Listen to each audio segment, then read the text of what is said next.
Olá amigos, sejam bem-vindos a mais um vídeo do meu canal. Eu sou o Lucas Knaip e vamos falar sobre a Superliga e por que é quase impossível ela sair do papel, bem mais do que era na primeira vez, né? Quando ela foi anunciada em 2021, com aqueles clubes do Big Six inglês, o trio de ferro italiano e os três principais clubes da Espanha, né? Ali tinha muito mais chance de sair, com certeza gerou muito mais alvoroço. Até agora, muito pouca movimentação das ligas e das competições, porque o projeto é bem menos sério, por mais que o Florentino e os idealizadores da competição tentem dar uma cara mais povão para a competição. Ah, vai ter divisões, vai ter classificação por ligas nacionais, tem que combinar com elas? Tem, mas é aquela história, eles têm que convencer muitos clubes a saírem de suas competições para ir para lá. Essa questão aí fica muito complicada, a estrutura que a UEFA tem, tudo isso dificulta demais a Superliga sair do papel. Eu vou explicar mais detalhadamente isso. Mas primeiro, né, há de se comentar uma coisa que eu estou vendo muita gente defendendo abertamente a Superliga, falando que a Premier League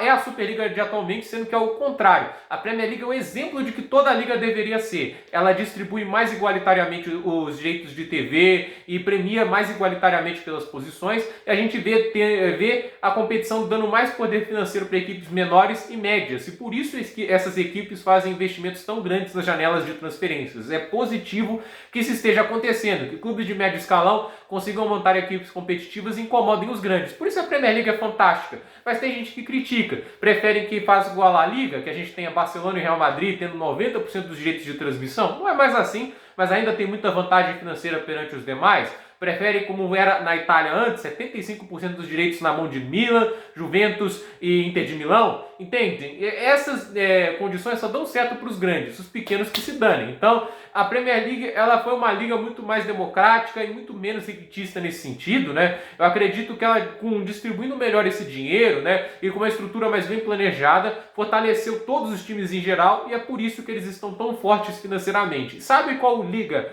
está conseguindo fazer isso muito bem? A Ligue 1. Ela foi a liga que teve o segundo maior volume de investimento nessa janela de janeiro. Mais de 100 milhões de libras, foi 3 vezes mais do que a La Liga. Não era para você imaginar times como Betis, Bilbao, Vila Real não conseguindo quase nenhum tipo de contratação grande, né? No final das contas, uns times que têm que depender de algumas contratações de agentes livres, né? Então, assim, esses clubes, inclusive, né, esses clubes de médio escalão, eles têm relações muito boas com a UEFA por causa disso, porque quase todo o dinheiro, né, das suas finanças vai vir da UEFA. A UEFA, no final das contas, acho que esse é o maior obstáculo de todos, tem boa relação com as ligas e com os clubes, né? Porque assim, aqui no Brasil é quase ponto pacífico, todos odeiam a CBF. É raro você ver alguém defendendo a CBF. A CBF é aquele negócio, todo mundo taca ovo, taca pedra, entende? E olha que a CBF, né, ela tem algumas regras que são até interessantes e permitem que os clubes sejam um pouco mais equilibrados, né? E a gente vê essas novas ligas surgindo no Brasil, a Libra e tudo isso acaba prejudicando as poucas coisas que há de boa na estrutura da CBF, que tem todos os problemas de calendário, de como ela trata mal os clubes em vários momentos, entende? Então, assim, a gente tem essa situação colocada.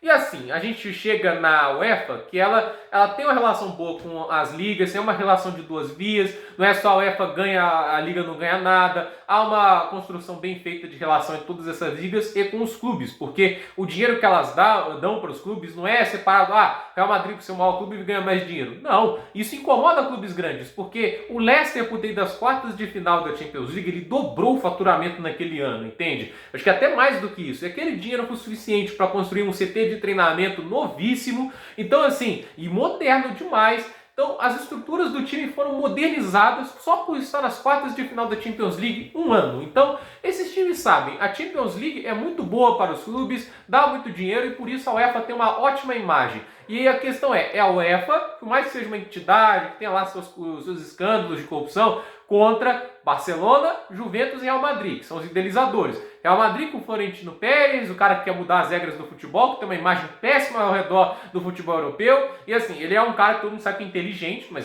tem uma imagem ruim. E Barcelona e Juventus, que esses três times lutaram por desigualdades financeiras no futebol, para serem mais privilegiados. E dois times estão quebrados e não estão conseguindo passar da fase de grupos da Champions League. Vocês acham que esses times trazem alguma credibilidade para as equipes médias e pequenas, né? Você acha que a Napoli vai aceitar ficar sobre a estrutura de uma liga que tem a Juventus no seu corpo diretor? Eu não consigo imaginar isso acontecendo. A Napoli tem relações muito melhores com a UEFA do que a Superliga, né? E assim, a UEFA ela tem uma estrutura muito bem feita de competições, Champions League, Europa League e a Conference League, né? E assim, como é que vai ser essa questão de divisões da Superliga, o quanto de premiação isso vai dar? Porque, obviamente, a Superliga é construída para dar mais dinheiro para os clubes maiores. As segundas e terceiras divisões vão ter quanto dinheiro nessa parcela, nessa fatia de bolo? Porque a UEFA divide muito bem. A Champions League tem o maior grosso, porque é a principal competição. A Europa League tem um quarto disso, mas já é importante, já ajuda muitos clubes de médio escalão. Esses clubes são muito beneficiados por isso. E a Conference League, por mais que ela dê muito pouco dinheiro, se a gente for pensar na visão de um clube maior, ela ajuda muito o mercado marginalizado europeu. Clubes romenos, clubes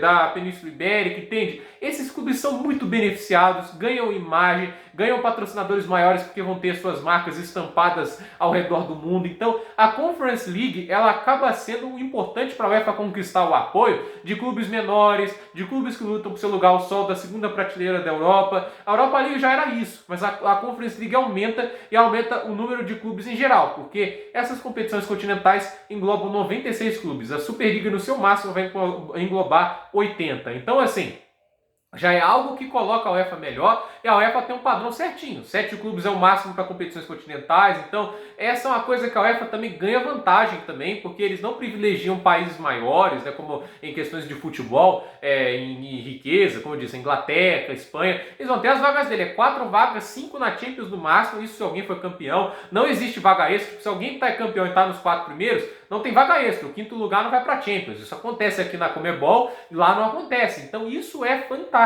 A UEFA sabe ditar bem essas regras e ela conquista o apoio dos clubes assim. A UEFA, ela merece muitos aplausos nisso, ela consegue relacionar muito bem com esses clubes e no final, os clubes que têm mais problemas com a UEFA são os maiores. Você vê muito menos problemas da UEFA com os clubes menores. Então, isso já é um problemaço para a Superliga, né? E a boa relação com os clubes vai fazer, com as ligas, né? Vai fazer com que eles ainda apoiem a UEFA e não apoiem a Superliga. E a La Liga já bateu o balde, não vamos apoiar vocês.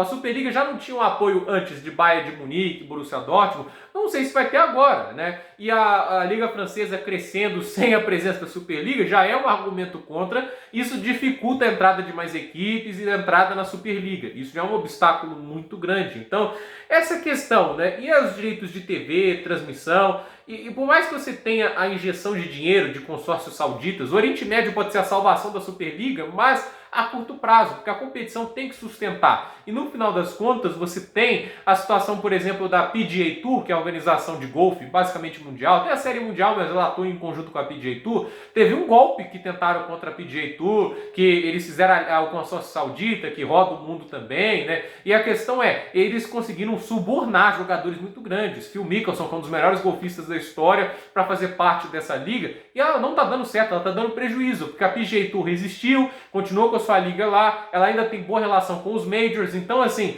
essa questão dar golpe em entidades não é fácil. A gente está falando de a PGA Tour, que por mais seja uma organização mundial, ela se foca muito só nos Estados Unidos, e isso seria um problema, né? Porque a organização saudita prometia um golfe englobando mais as outras escalas do mundo, e isso não funcionou. Então isso já é um ponto para mostrar que, se no golfe já não fizeram um golpe, imagina no futebol europeu, numa entidade como a UEFA. Vocês acham que a UEFA não vai resistir? Porque às vezes a gente tem que pensar, a UEFA é uma organização multibilionária. Ela é maior do que o Real Madrid, ela é maior que o Barcelona, ela é maior que o Juventus juntos. Ela tem muito mais dinheiro, ela tem muito mais recursos e ela tem muito mais apoio de outras entidades do que a Superliga. Porque assim, a FIFA e a UEFA têm relações péssimas. Mas será que a FIFA ficaria ao lado da Superliga Europeia?